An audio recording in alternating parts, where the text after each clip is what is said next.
I'm 53 years old. I'd always thought of myself as someone who had life figured out, married young, raised 2 kids, kept a tidy home, and believed love was something you settled into, like a favorite chair. Predictable, comfortable, safe. But love, real love, the kind that stirs something buried deep, well, I used to think that was behind me. I lived in the rhythm of routine, in dinners reheated, and casual glances passed between commercials. And then, one evening changed everything. I never thought something like this could happen to me. Please, don't make the same mistake I did. It was a Friday evening, the kind where time feels thick and still. The sky had gone that soft blue-gray outside our living room windows, and a slow rain tapped against the glass like a ticking clock I couldn't ignore. I had just poured myself a glass of red wine, nothing fancy, just something cheap from the corner store, and I was curled up on the couch in my favorite sweater. You know the one, soft around the neck, sleeves a little too long, the color of old cream. I had lit a single candle on the coffee table, more for company than light. Tom, my husband, was out bowling with the guys. Every other Friday like clockwork. I never minded. In fact, I liked the silence of those evenings. Gave me a chance to breathe in a house that never seemed to stop buzzing. That night, however, I wasn't alone for long. Around 8:30, there was a knock at the door. Not hurried, not urgent, just steady. When I opened it, there stood Mark, my husband's oldest friend. Mark had always been the kind of man who made an impression without trying. Tall, broad-shouldered, with graying temples, and those tired eyes that looked like they'd seen too much and spoken too little. He used to come around often, cookouts, birthdays, the occasional Sunday football. But lately I hadn't seen him as much. "Tom's not home," I said, wiping my hands on a dish towel I'd tucked in my waistband. "I know," he replied. He told me. Said I could stop by, drop off that camping gear he borrowed last summer. His voice had a quiet gentleness to it that I hadn't noticed before. I stepped aside and let him in. He set the gear by the hallway table, then hesitated a moment. "You mind if I sit for a bit?" he asked. I was surprised, but not uncomfortable. "Of course. You want a glass of wine?" He smiled, a little sheepishly. "Only if you're having one." So we sat, side by side on the couch. Not touching. Not too close. Just 2 people sharing a quiet evening under dim light and the soft hum of rain outside. I don't remember how the conversation started. Something about the weather, maybe. Then about how fast the kids had grown. Mark had a daughter who'd just gotten engaged. I'd known her since she was 8. I congratulated him. But then the talk drifted, like a boat unmoored. He mentioned how empty his apartment felt lately. How he'd sold his record player because it reminded him of someone. How some nights silence felt heavier than noise. I listened, really listened. And for the first time in a long while, I wasn't just hearing someone. I was feeling them. His shoulder was just barely grazing mine now. Not intentional, maybe. Or maybe it was. But I didn't move away. There was something about the way he spoke, unrushed, open, that made me lean in without even realizing. I found myself telling him things I hadn't told Tom in years. Like how sometimes I felt invisible. How I missed being looked at like a woman, not just a wife. He turned toward me then, his voice low. "I've always seen you, Rachel." That name, my name, sounded different coming from his mouth. Like it mattered. I felt my breath catch. The room had gone quiet, like even the rain outside was holding its breath. He didn't touch me. Not yet. but he looked at me in a way that felt more intimate than any touch, like he was trying to memorize every detail of my face. I looked down at my wineglass, suddenly aware of how warm my cheeks felt. I laughed too quickly. "Mark, don't. I mean, you shouldn't." He didn't answer right away, just leaned back slowly, like he didn't want to break the moment too harshly. "I'm sorry," he finally said. "I shouldn't have said that." But I shook my head. "No, I'm glad you did." We sat in silence after that, a silence so thick it buzzed between us. Nothing else happened that night. Not really. But everything had already changed. When he left, he didn't hug me, just gave me a long, searching look before stepping out into the rain. And when I closed the door, I leaned against it, heart pounding in my chest like it hadn't in years. I wasn't sure what had just started, but I knew it wasn't over. The next morning, I tried to shake it off. The sun streamed through the curtains like any other day. The coffee maker hissed and gurgled like it always did. Tom came home around 9, grinning like a teenager who just bowled a perfect game. He kissed my cheek and tossed his jacket over the kitchen chair, completely unaware of the trimmer still sitting behind my ribs. I smiled. I nodded in all the right places. But inside, something was shifting. All day, I kept thinking about the look in Mark's eyes. That moment when the air between us got thick and heavy, like we were breathing in something we weren't supposed to. It wasn't what he said, it was how it felt. And that scared me. I wasn't someone who broke the rules. I believed in vows, in loyalty, in being a good wife. I believed in quiet devotion, the kind that doesn't need applause. But something about that night had shaken a part of me I didn't know was still alive. Around lunchtime, I found myself standing at the sink, staring out the window, scrubbing a plate that had been clean for 5 minutes. My hands moved on their own while my mind wandered to the curve of his jaw, the weight of his voice, the soft brush of his shoulder against mine. That night, I couldn't sleep. Tom was snoring softly beside me, the way he always did. But I was wide awake, replaying every second of that couch conversation like it was a scene from a movie I didn't want to end. Around midnight, I got up and went downstairs. The house was still, almost eerily so. I poured myself a glass of water and stood in the kitchen barefoot, letting the cold tile ground me. And then I did something foolish. I sent Mark a message. Asterisk, asterisk, thank you for last night, for listening, for seeing me. Asterisk, asterisk. I stared at it. My thumb hovered over the send button longer than it should have. Then I pressed it and felt the immediate flush of regret wash over me. I set the phone down and went back upstairs, crawling into bed beside a man who hadn't really looked at me in months. The reply came the next morning. Asterisk, asterisk, you deserve to be seen. I meant every word.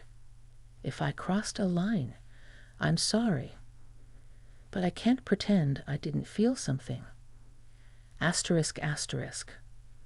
I read it twice, then a third time. That day, I didn't respond, not because I didn't know what to say, but because I knew exactly what it would mean if I said it. And yet the thought of never speaking to him again made my chest tighten in a way I couldn't ignore. 3 days passed. I buried myself in chores, errands, recipes I'd never finish. I told myself it was over, that it had just been a strange, lonely night, and we'd both come to our senses. But life has a funny way of testing the lies we tell ourselves. The following Saturday, Tom had plans to help his brother with some house repairs. He kissed me goodbye in the driveway, told me not to wait up, and drove off with a wave and a smile. 15 minutes later, my phone buzzed. Asterisk, asterisk, I am nearby. Just thought I'd check if you were around.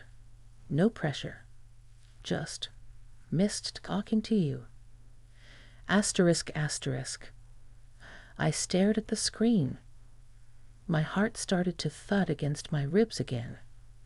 My hand trembled slightly as I typed back. Asterisk, asterisk, I am home. Asterisk, asterisk. He arrived 10 minutes later. No camping gear this time. No excuse. Just Mark, standing at my door again, like he'd never left. He didn't come in right away. He stood on the porch, hands in his jacket pockets, eyes uncertain. I wasn't sure if you'd want to see me, he said. I opened the door wider. I wasn't sure either, I answered softly.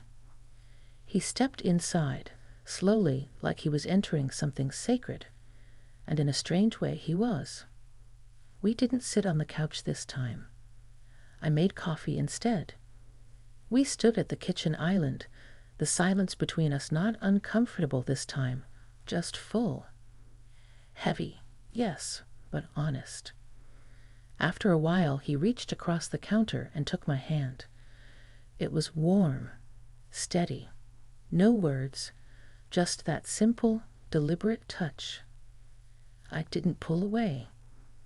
That moment, more than any other, changed something inside me. It wasn't about desire, not entirely. It was about being understood, being held in someone's gaze like I was still worth noticing. I realized, in that quiet kitchen, with a man who wasn't my husband holding my hand gently across a cracked marble countertop, that my heart had started to wander long before my body ever did, and I had no idea what to do about it. For days after Mark left my kitchen that afternoon, I found myself living in two different worlds. There was the world that everyone could see, Rachel, the devoted wife, making pot roast on Sundays, folding laundry with the news playing softly in the background, smiling at Tom's harmless jokes about his thinning hair and his latest fantasy football picks. Then there was the world underneath it all. A world of glances, memories, quiet moments I couldn't explain, even to myself. Mark hadn't kissed me. He hadn't said anything inappropriate. But his presence stayed with me in a way that felt louder than any touch. It haunted the edges of my day, echoed in the places Tom didn't look anymore. I thought maybe it would pass. That maybe I just needed to shake it off, get my head straight, focus on the life I built. But that wasn't what happened. Instead, I found myself waiting for a message, a sign, anything to tell me that what I felt in that kitchen wasn't one-sided, that he hadn't regretted reaching out to me or holding my hand across that chipped counter. Then, one afternoon while I was grocery shopping, standing right there in front of the red apples of all places, my phone buzzed. Asterisk, asterisk. I'm sorry if I've made this harder for you. I didn't mean to stir anything up. I just miss talking to you. Asterisk, asterisk. I stared at the screen. My heart pounded louder than the humming fluorescent lights above me. I didn't reply right away. I finished my shopping. I loaded the bags into the trunk. I sat in the driver's seat and stared out the windshield for a long time before I finally responded. Asterisk, asterisk, you didn't make it harder. You reminded me I'm still me, and I didn't realize how much I missed feeling like that. Asterisk, asterisk. This time, his reply came instantly. Asterisk, asterisk. Then let me remind you again. Dinner. My treat. Somewhere quiet. No pressure. Just come as yourself. Asterisk, asterisk. I hesitated. It was one thing to share a couch, to exchange messages, but dinner, that felt different. That felt like a step I couldn't undo. But the truth was, I wanted to go. Not out of rebellion, not because I wanted to hurt Tom, but because, for the first time in years, someone saw through the layers of routine and asked to meet me asterisk. Not the version I presented to the world, but the woman beneath it all.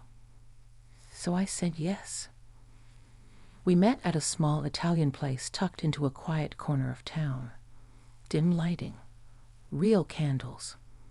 The kind of place people chose for heart-to-hearts, not headlines. When I walked in, he stood up immediately. He looked nervous. I probably did too.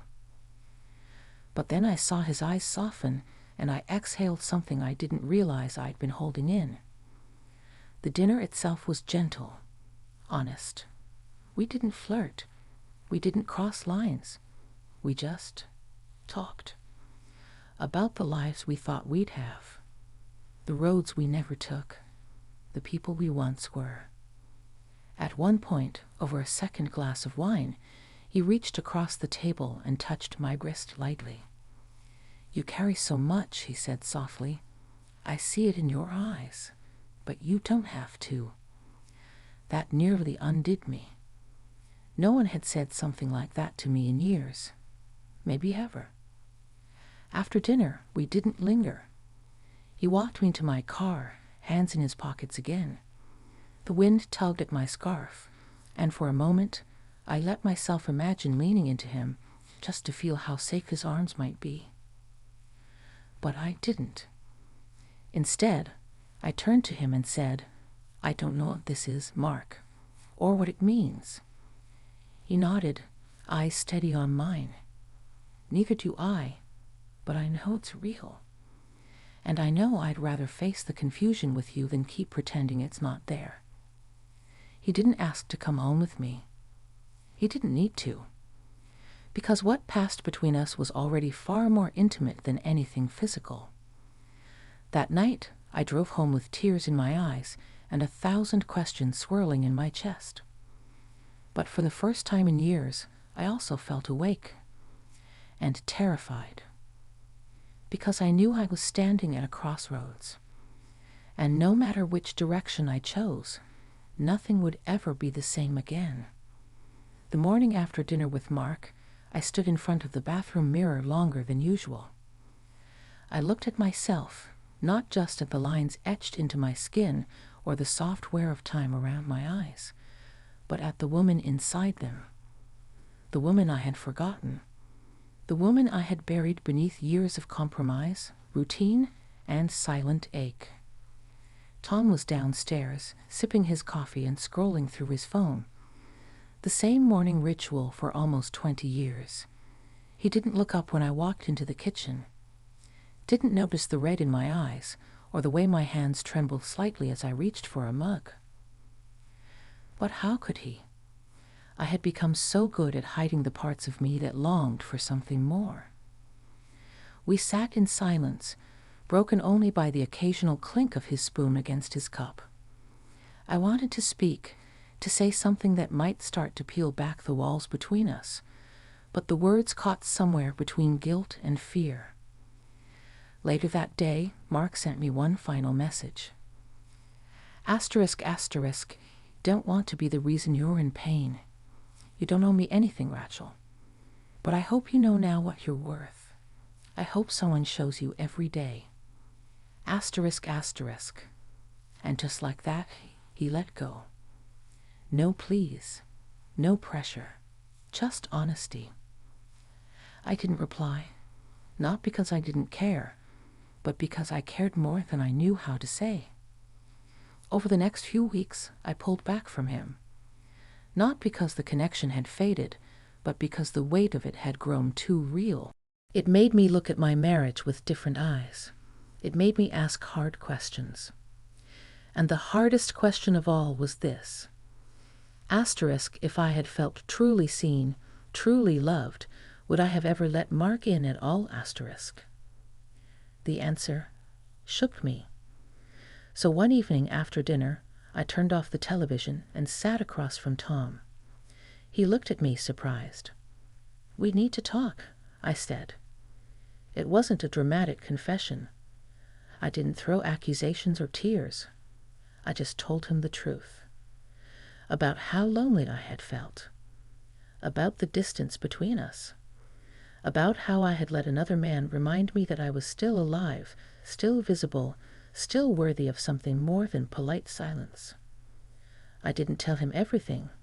Not the dinner, not the messages. But I told him enough to see the pain rise in his face like a slow tide. And for once, he didn't get defensive. He didn't storm out or call me names. He just sat there, quiet, and said, "I didn't know you felt that way." I nodded. That's the problem. You didn't know, and I stopped trying to tell you. We spent hours that night unraveling the threads of who we had become. And it wasn't easy. Parts of it hurt. But in that pain, there was also something honest, something necessary. We didn't fix everything overnight. Life doesn't work like that. But something cracked open between us, a space where truth could breathe. As for Mark, I never saw him again. Not in person, anyway. He left something in me I'll never quite be able to explain. Not regret, not sorrow. Something closer to awakening. He reminded me that love isn't just duty or years loved together. It's attention, it's presence, it's asterisk being seen asterisk. And maybe that was the lesson I needed all along. To remember that I am not invisible, that I am not done growing, that no matter how old we get, we still deserve to be chosen, not just once, but every day. So if you've ever found yourself staring at the ceiling in the quiet dark, wondering if there's more to your story, let me tell you something I wish someone had told me. There is.